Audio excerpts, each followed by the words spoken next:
வீட்டுக்காரம்மா தாய் இப்போ 1 வருஷம் ஆயிடுச்சு. 4ஆவது மாதம் வந்துச்சுன்னா 1 வருஷம்.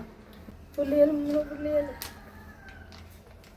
சாப்பாடு ரொம்ப கஷ்டப்பட்டு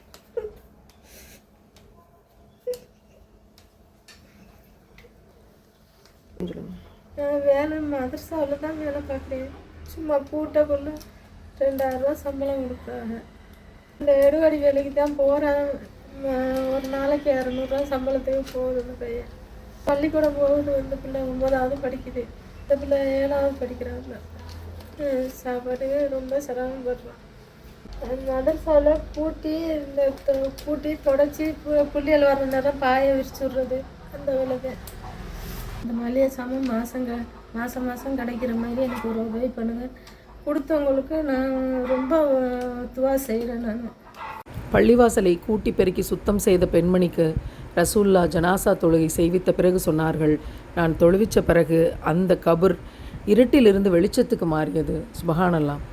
இந்த பெண்மணி மதரசாவை கூட்டி பெருக்கி சுத்தம் செய்யக்கூடிய பணியை செய்கிறாங்க.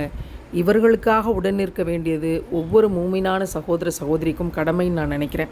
அந்த 3 பிள்ளைகளுக்குமான மாதம் உணவு தேவைக்கு நம்ம தொடர்ந்து தொகை கொடுக்கணும்னு நான் நியத்து வைக்கிறேன். 9ஆம் வகுப்பும் 7ஆம் வகுப்பும் படித்து கொண்டிருக்கிற அந்த 2 பெண் பிள்ளைகளுக்கும் நிச்சயமாக படிப்பு செலவுக்கு நம்மில் யாராவது பொறுப்பேற்கட்டும்.